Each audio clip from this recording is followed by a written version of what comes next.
मैदानको दक्षिणपट्टि रातो जर्सी र हाफप्यान्टमा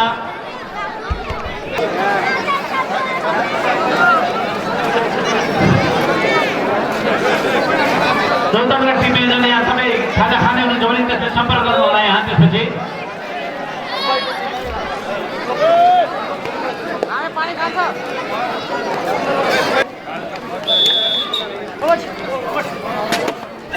रेड गर्दै धनुषाको तर्फबाट जर्सी नम्बर 7 का कल्याण भुजेल सर्लाहीको पक्षमा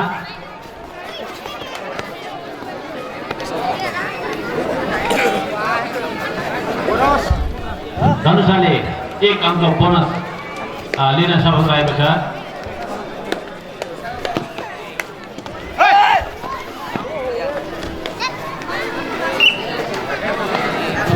सर्लाहीले पनि 1 अङ्क प्राप्त गरेको छ।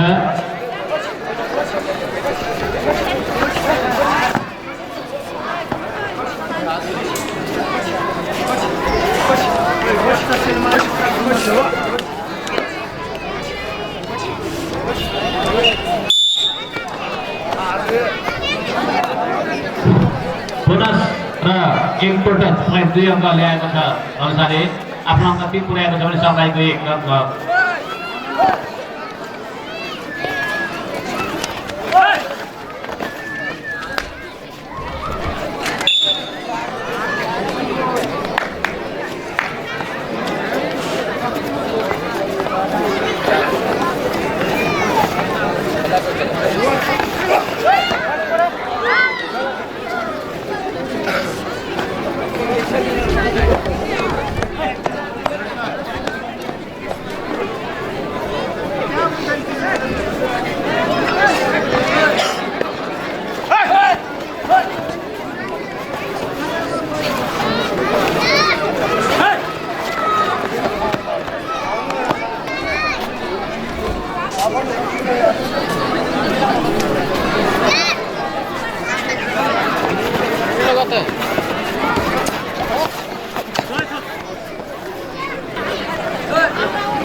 अहिलेसम्मको स्कोर धनुषाले 7 अङ्क प्राप्त गरेको छ भने सर्लाहीले 2 अङ्क।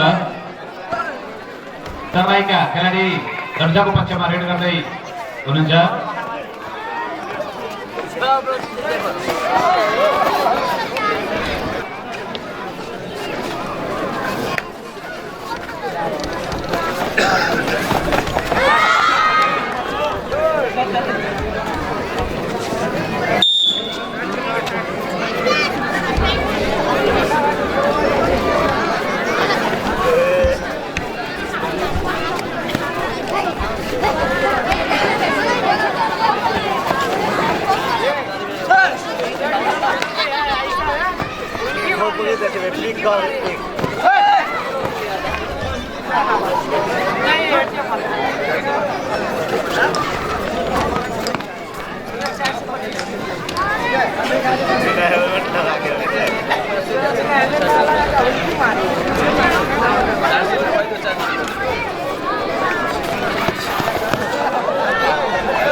सर्लाही 3 13-3।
धनुषाले 19 अङ्क प्राप्त गरेको छ। सरलाईको अङ्क 4 छ। 4 मा 19।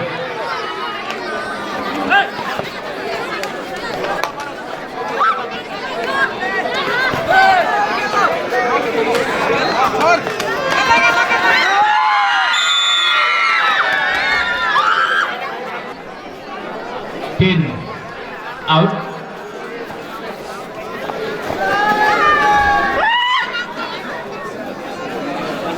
अहिले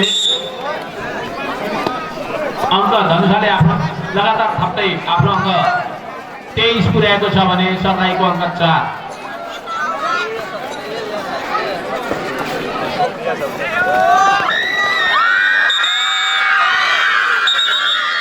भएको छ धनुषाको तर्फबाट। सरलाईमा पनि परिवर्तन भएको छ।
कुनै पनि किसिमको बाला माला औँठी रिङहरू आदि त्यति लाउन पाइने छैन।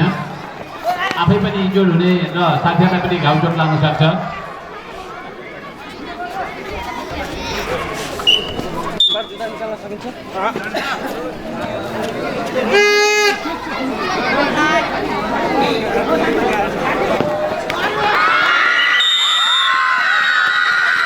थप्दै धनुषाले 27 अङ्क 27 अङ्क पुर्याएको छ भने सरलाईको अङ्क 4 छ।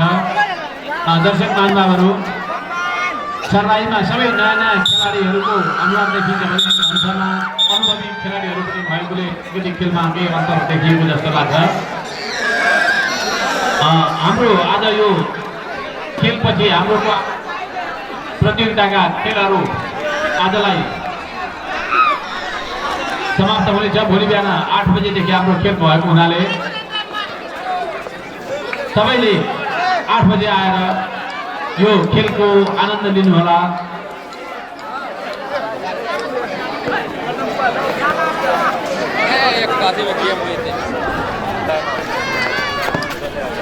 आधा घंटा बाद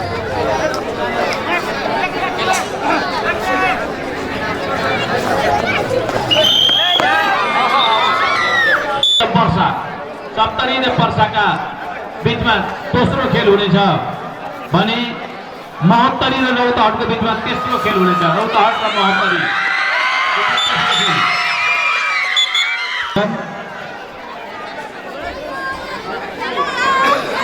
दिउँसो धनुषा र पर्सा बिच हुनेछ भने सबै लारहरू घटबिच हुनेछ। बिहानको पहिलो खेल सबैला भर्सेस माला, दोस्रो खेल सप्तरी भर्सेस पर्सा र तेस्रो खेल महोत्तरी र रौतहटको बिचमा हुनेछ। आज हाम्रो यो पहिलो दिनको अन्तिम खेल सञ्चालन भइरहेको छ सर्लाही र धनुषाको बिचमा।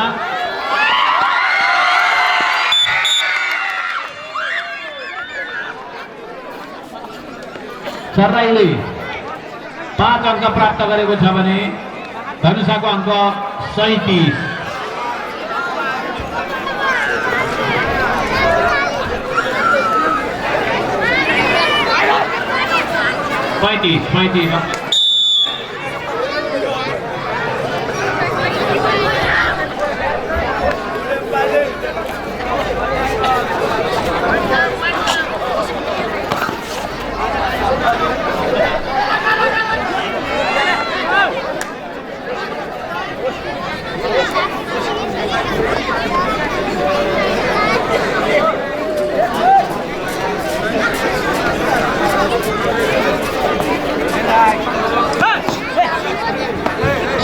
र 5 अङ्क सर्लाही, 37 अङ्क धनुषा।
पुर्याएको खेलमा सर्लाहीको 10 अङ्क छ भने धनुषाको अङ्क 45 रहेको छ।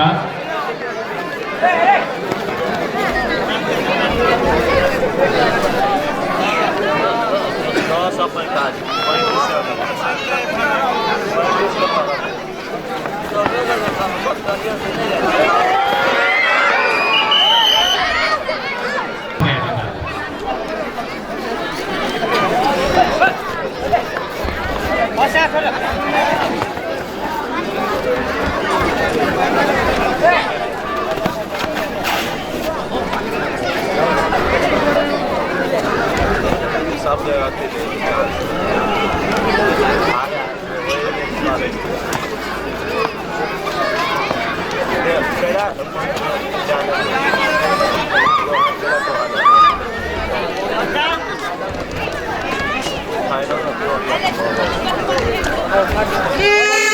छोड़ they cover Do or die.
Do or die छ सर्लाही है।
पुर्याएको छ।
गल्तीका धनुषा 2 अंक बढेको छ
रेफ्रीबाट खेल समाप्त भएको घोषणा